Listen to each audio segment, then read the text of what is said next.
Apakah Anda tahu bahwa untuk Anda bisa membuat bisnis Anda semakin baik, bukan tentang hanya strategi saja, ataupun bukan hanya tentang bagaimana Anda memiliki produk yang baik. Ternyata untuk bisa punya bisnis yang baik, seperti di video saya sebelumnya sharingkan, adalah tugas utama Anda sebagai pemilik bisnis adalah membangun tim yang kuat atau membangun tim yang solid. Ya, nah, terdengarnya seperti yang mudah, terdengarnya seperti yang oke, membangun tim yang solid, artinya mereka kompak, mereka ikut aturan saya, mereka yes boss gitu kan. If the boss is wrong, see rule number 1. Kalau bosnya salah, lihat rule number 1 gitu kan. Karena nomor 1 bilangnya adalah boss is always right. Apakah seperti itu leadership yang Anda inginkan atau yang Anda jalankan di bisnis Anda? Atau Anda sebagai leader, Anda punya satu sistem, Anda punya satu cara, Anda punya satu metode, sehingga timnya yang Anda latih, ya, atau Anda arahkan, mereka bisa berkembang, bukan hanya menjalankan tugas. Nah, ini yang paling penting. So, di video saya kali ini, saya akan highlight kepada Anda adalah begini. Sebagai seorang pemilik bisnis, dan saya sebagai business coach, saya melatih klien-klien saya sebagai sebagai CEO, sebagai leader, untuk memiliki yang namanya strong leadership. Strong leadership bukan artinya tiap hari marah-marah, kamu bagaimana sih, kamu begini, makanya udah saya kasih tahu, jangan begini. Bukan itu namanya strong leadership. Atau Anda banting meja, nih, menurut saya begini, pokoknya saya tidak mau tahu. Hati-hati kalau Anda bilang, pokoknya saya tidak mau tahu. Sekali lagi, pokoknya saya tidak mau tahu. Artinya kalau secara gelak lambat atau kalau saya boleh dapatkan artinya adalah begini. Pokoknya saya tidak mau tahu, artinya pokoknya saya juga nggak tahu. Saya nggak mau tahu atau saya juga nggak tahu caranya, makanya saya minta kamu tolong lakukan.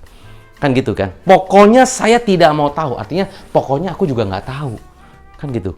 Nah, pertanyaannya, sebagai leader, kalau Anda pun tidak tahu bagaimana tim Anda bisa melakukan dengan benar, kira-kira tim Anda respect Anda gimana?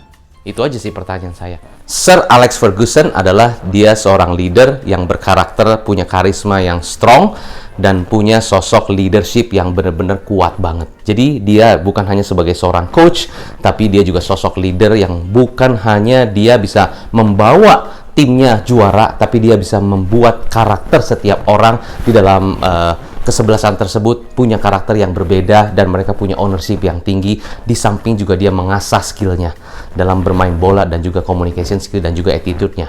Nah, itu yang luar biasa menurut saya, dan dia mencetak banyak leader lagi. Jadi tugas seorang leader adalah mencetak leader baru, ya. Nah, saya kasih contoh yang namanya strong leadership. Misalnya begini. Misalnya Anda punya seorang manajer, ya. Anda di dalam perusahaan Anda punya seorang manajer, dan manajer ini misalnya setiap hari dia sibuk, ya. Sibuknya ya misalnya Anda punya manajer tuh memanage 5 cabang, misalnya memanage 5 cabang, dan dia sibuk sekali tiap hari ke sana ke sini, pokoknya keliling ke cabang 1, ke cabang 2, ke cabang 3 dan cabang 4 dan sebagainya. Dia mungkin briefing dengan tim, dia mungkin juga mungkin melihat gimana kondisi di cabang-cabang tersebut, ya. Anda lihat mungkin pekerjaannya bagus nggak sebagai seorang leader? Keliling ya ke 5 cabang, mungkin memanage anak buahnya, briefing dan sebagainya. Menurut Anda bagus apa enggak? Oh ya, bagus dong. Ya, seorang manajer kan mesti begitu. Berarti dia mesti keliling ke beberapa cabang, ya. Dia juga melihat anak buahnya, memantau bagaimana situasi di setiap cabang, memonitor dan sebagainya. Itu bagus nggak? Bagus, setuju. Tapi pertanyaannya begini. Kalau Anda sebagai seorang leader, ya, melihat manajer Anda bekerja seperti itu, Anda lihat mungkin bagus satu sisi karena dia aktif. Bagus satu sisi karena dia mungkin orangnya bukan yang tipe ngeflow aja lah, yang penting udah jalan aja, ya, yang penting nggak usah terlalu aktif lah, biasa aja, yang penting saya ada kerjaan gitu kan. Kalau ini nggak aktif, jadi bagus karena dia aktif. Tapi pertanyaannya begini, sibuk atau aktif beda dengan produktif, ya. Sibuk atau aktif beda dengan produktif. Anda sebagai leader, Anda mesti lihat manajer Anda sibuk, busy, or mereka produktif kerja. Kalau Anda lihat mereka sibuk dan mereka merasa yang penting kan aku kelihatannya kayak sibuk nih, aku kerja nih gini, lalu Anda pikir ya udah nih manajer saya juga udah kerja, udah keliling dan sebagainya. Iya, hati-hati, ya. Sibuk bukan berarti produktif. Yang Anda harus fokus untuk bisa menjadi strong leader adalah lihat apakah produktif nggak yang dikerjakan manajer Anda. Bukan hanya manajer, tim Anda produktif apa enggak. Beda, sibuk dan produktif beda. Bisa jadi yang dia kerjakan seharusnya bukan kerjaan-kerjaan dia. Misalnya dia manage cabang, ya, 5 cabang. Lalu di cabang dia ikut bersih-bersih, terus dia ikut beberes, terus dia ikut misalnya bantuin sales, jadi sales, lalu dia melayani customer, misalnya punya toko retail begitu. Itu bagus, artinya dia hands on, turun langsung ke salesnya. Bagus nggak? Ya bagus. Tapi pertanyaannya adalah begini, ada nggak kerjaan lain ya yang lebih produktif? Ada nggak kerjaan lain yang lebih bukan hanya sibuk, tapi lebih produktif, lebih berbobot? Coba Anda tanyakan, coba Anda evaluasikan, apakah ada yang lebih berbobot?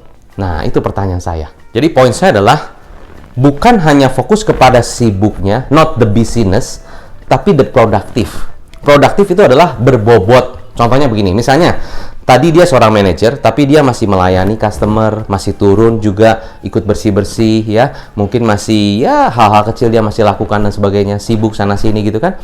Nah, coba kalau berbobot artinya apa? Apa sih tugas seorang manajer? Leader itu manajer lah. Manajer tugas utamanya apa? Kalau dia sebagai manajer yang tadi pegang kepala cabang lah gitu ya, pegang beberapa 4 cabang atau 5 cabang, apa tugas utamanya? Tugas utamanya memastikan setiap cabang itu untung. Memastikan setiap cabang itu penjualannya meningkat. Kan begitu kan? Salah satu tugas utamanya. Ya nggak? Bagaimana 5 cabang yang dia kelola, cabang-cabang tersebut bisa meningkat omsetnya. Kan gitu. Nah, sekarang bayangkan kalau dia sibuk ya kesana sini memonitor sana sini, tapi penjualan di cabangnya begitu aja ya, tidak ada kenaikan dan sebagainya. Atau mungkin dia kayak, Pak, kita kenapa nggak promo di sini, kita apa nggak promo di situ? Itu bagus, inisiatifnya ada, tapi kita tanya sama dia, Pak, saya mau tanya, Bapak itu kan tugas utamanya apa? Tugas utamanya adalah saya memastikan setiap cabang itu naik omsetnya. Oke, sekarang Bapak tahu nggak omset di cabang itu angkanya berapa? Oh, tahu, sekian. Oke, Bapak tahu nggak angka itu didapat dari mana? Ya dari data, Pak. Ada, Pak, datanya. Oke, misalnya gimana, Pak? Oh, datanya misalnya sekian, dapat angka sekian dari customernya sekian. Oke, terus Bapak kan saya minta Bapak angkanya itu, misalnya angkanya sebulan itu omsetnya rata-rata misalnya 100 juta. Bulan ini kan maunya jadi 300 juta atau naik jadi berapa? Jadi 400 juta atau berapa kali lipat? Ya sih, saya maunya juga 4 kali lipat, Pak. Cuma saya juga lagi berusaha, Pak. Makanya, Pak, kalau bisa kita kasih promo, Pak. Customer-nya kita kasih diskon, Pak. Kalau perlu kita kasih semacam, ya, apa, buy one get one atau gimana. Nah, kita harusnya tanya kan sama dia. Kamu sebagai manajer, ya, saya tanya sama kamu ya. Kamu bilang kasih promo. Terus kamu bilang kasih apa tadi? Diskon, ya. Terus kamu bilang apa? Kasih gratis segala macam, ya. Pertanyaannya aja lah begini. Kamu udah punya plan belum? Yang mana yang mau dikasih promo, yang mana yang mau dikasih gratis, kapan mau dikasih gratisnya, kapan mau diberikan buy one get one-nya, kapan mau diberlakukannya, kapan planningnya mana. Terus bagaimana cara melakukannya, bagaimana cara kita bisa mengimplementasikan di lapangan kalau promo-promo itu dijalankan, bagaimana I dan sebagainya ya. Jadi begini loh, kalau dia hanya cuma memberikan ide, itu aja udah bagus ya. Banyak manajer, ya saya bilang nggak semua, tapi banyak manajer yang cuma bisa kasih ide, tapi belum tentu dia bisa implementasi. Nah, Anda sebagai leader, tentunya Anda mesti tanya dia, atau mesti coaching dia, supaya bukan hanya dia cuma kasih idenya, tapi kita mau tahu. Coba tanggung jawabkan, ide kamu itu gimana cara implementasinya? Bagaimana caranya kamu bisa implementasi promosi ini di toko ini? Promosi ini di cabang ini bagaimana? Promosikannya bagaimana? Ya, saya tidak marah, saya tidak menegur Anda, saya cuma tanya bagaimana cara Anda ya memastikan promo ini berjalan dengan baik. Dan menurut Anda, kira-kira apa yang bisa dilakukan ya supaya bisa terrealisasi sesuai dengan planningnya gimana? Bisnis plannya mana? Ya. Mana yang sudah Anda lihat dan berdasarkan apa ide Anda ini menurut Anda baik? Kan kita bisa tanya seperti itu. Ya, itu hanya contoh saja yang saya ingin bagikan kepada Anda bahwa kita sebagai leader, kita bukannya marah dengan manajer kita bukannya ingin negor dan sebagainya, bukan galak, tapi kita bertanya dan kita mau tahu. Ya, seorang manajer itu bukan hanya cuma kasih ide, tapi kita juga mau tahu apakah ide itu bisa dijalankan apa enggak, kan gitu. Dan bagaimana itu bisa terrealisasi, ya kan? Dan kalau dia tidak bikin plan, harusnya menurut Anda gimana? Cuma ide, tidak ada planningnya. Sudah ada planning pun belum tentu bisa hasilnya sesuai dengan planning. Apalagi kalau nggak punya planning. Pertanyaannya adalah gini, aduh Pak, saya nggak punya waktu nih untuk bisa bikin planning dan sebagainya. Pertanyaannya, Anda sibuk, Anda nggak punya waktu, atau time management Anda yang nggak benar? Ya kan gitu kan sebagai leader. Ya. Nah, jadi saya ingin highlight kepada Anda begini. Di dalam video saya ini ya, sebagai seorang leader yang strong, kita harus tahu ya di mana kita harus menekankan titik yang harus dia fokuskan kerja.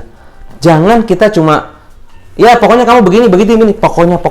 Kalau pokoknya artinya kita nggak tahu. Ya gimana dia aja. Kita pikir dengan kita hire manager, dia tahu apa yang dia lakukan. Belum tentu. Karena ini bisnisnya saya sebagai leader, CEO-nya saya, jadi saya yang harusnya lebih tahu. Dan kalau dia nggak tahu, saya kasih tahu. Tapi cara kasih taunya biasanya bukan hanya dengan pernyataan, tapi dengan pertanyaan. Kenapa dengan pertanyaan? Kalau dengan pernyataan, pokoknya kamu mesti begini. Akhirnya dia terbiasa dengar pernyataan atau instruksi. Akhirnya kita melatih orang ini menjadi yes man, yes boss. Ya bos, udahlah apa kata bos aja. Menurut kamu ada ide apa? Karena dia merasa udah, kalaupun kasih ide pun tetap aja bos yang kasih jawabannya kan. Menurut saya sih kayaknya nggak ada pak. Menurut bapak kayaknya gimana? Menurut bapak gimana? Menurut saya begini. Ya udah pak, saya setuju pak. Kita lakukan aja pak. Gimana menurut kamu? Oke pak, jalan aja. Yes bos. Ya kalau Anda punya manajer yang yes bos, bahaya. Kenapa? Semuanya bertumpu di Anda. Ya, ide dari Anda, ya kan, kreativitas dari Anda, solusinya dari Anda. Jadi apa bedanya dengan Superman? Kan gitu ya. Jadi gimana? Anda makanya harus tahu di titik mana, di poin mana yang Anda harus emphasize kepada orang ini supaya dia berubah karakternya, berubah sikapnya, berubah cara kerjanya. Itu yang harus Anda lakukan sebagai seorang leader. Dan kalau Anda nggak tahu ini, bagaimana Anda bisa punya bisnis yang ditinggal Anda bisa tenang? Jadi bukan masalah rekrutmennya, ya. Rekrutmen salah satu, ya, strategi yang mungkin menyebabkan saat ini Anda semuanya masih ke Anda. Tapi belum tentu masalah rekrut. Bisa jadi masalah cara Anda memimpin, cara Anda mengarahkan, cara Anda meng-coach tim Anda masih salah. Nah, itu yang saya khawatirkan. Ya, jadi banyak yang tanya sama saya, gimana pengen punya bisnis yang berjalan tanpa saya? Bagaimana saya bisa lepas bisnis saya? Bagaimana saya bisa mendelegasikan tugas segala macam? Iya, bisa-bisa aja. Tapi mesti mulainya dari cara Anda, bagaimana cara Anda melit tim Anda. Ya, bagaimana cara Anda mendrive mereka? Bukan dengan drive, nih pokoknya begini-begini. Hati-hati, mereka terbiasa diinstruksikan seperti itu, jadi mereka jadi yes man, tidak ada inisiatifnya, kurang proaktif, ya kurang ownership karena tunggu Anda, kan gitu ya. Jadi kita harus bisa sebagai leader, ya tahu di mana kita bisa tekankan dia, di mana tahu kita bagaimana kita ngedrive, tahu di mana kita harus motivasi, tahu di mana kita sebagai teman, tahu di mana kita harusnya kita bisa mengencourage, dan tahu di mana kita harusnya bisa mensupport dia. Nah, itulah sebagai leader. Ya, not easy, ya pastinya.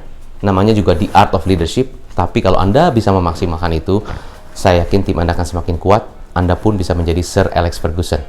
Ya, tapi kalau Anda masih bingung, jangan khawatir, hubungi saya. Ya, siapa tahu kuncinya bukan di bisnis Anda, bukan di produk Anda, bukan di karyawan Anda, tapi siapa tahu ada di Anda. So, saya Hendra Hilman, take care, sukses selalu, dan salam pengusaha.